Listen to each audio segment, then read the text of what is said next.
Hasil survei Litbang Kompas terbaru menunjukkan Partai Demokrasi Indonesia Perjuangan menjadi partai yang paling banyak dipilih oleh warga Nahdlatul Ulama atau NU.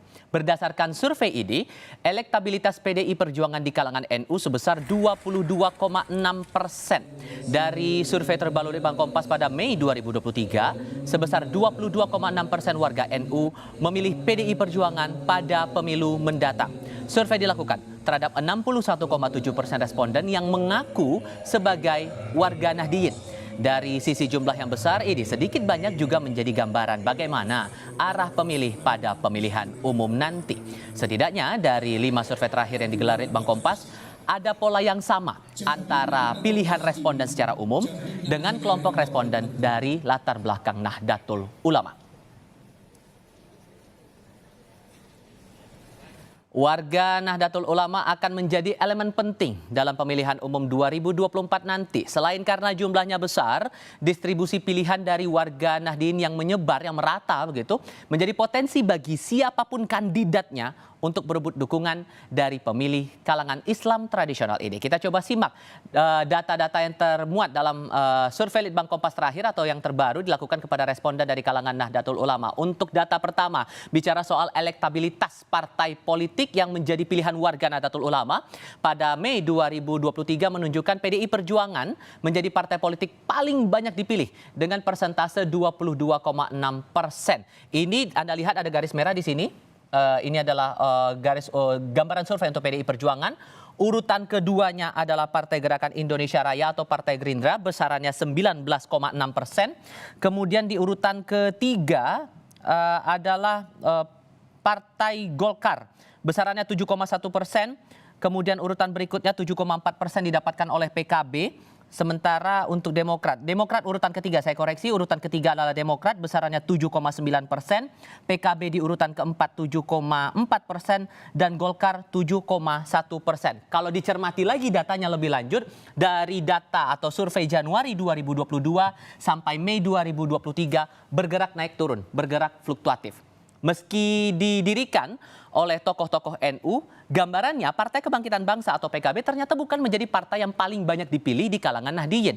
Nah, tren suara PKB pun mengalami pasang surut dalam setiap agenda pemilu mulai dari tahun 1999 sampai yang terakhir 2019. Penurunan drastis terjadi pada tahun 2009. Ini datanya. Saat itu jumlahnya 4,9% dengan perolehan kursi di DPR sebanyak 28 kursi. Salah satu pendirinya yang merupakan Presiden keempat Republik Indonesia, Abdurrahman Wahid alias Gus Dur, meninggal dunia pada saat itu. Ini data lengkapnya, yang data atas ini menggambarkan perolehan suara dalam bentuk persentase yang didapatkan oleh PKB dalam rentang pemilu 1999 sampai 2019. Sementara data bawah ini adalah jumlah perolehan kursi yang didapatkan PKB di DPR RI. Kalau Anda lihat di sini, di periode 1999 12,6% perolehan saat itu mendapatkan 51 kursi. Sementara 2004 perolehannya turun secara persentase tapi jumlah kursi terbilang naik. Ini merujuk lagi atau melihat lagi jumlah total dari kursi yang diperebutkan dalam pemilu saat itu. Gambaran 2009 tadi sudah saya jelaskan, sempat turun anjlok signifikan 4,9%, tidak masuk level 2 digit. Naik lagi di tahun 2014 saat itu pemilihan dengan besaran 9%, memperoleh 47 kursi. Saat itu langsung dipimpin partai oleh Muhaimin Iskandar dan semakin bertambah, naik 0,6%, 9,6% pada pemilu 2019 perolehannya 58%. Ini menggambarkan bahwa sekalipun generalisasinya NU ini terikat begitu secara emosional dengan PKB, tapi tidak berarti bahwa pilihan politik dari kalangan Nahdliyin akan merujuk sepenuhnya ke Partai Kebangkitan Bangsa. Nah, kini kita beranjak pada kandidat calon presiden pilihan responden NU. Tidak berbeda sebetulnya dengan pilihan warga pada umumnya.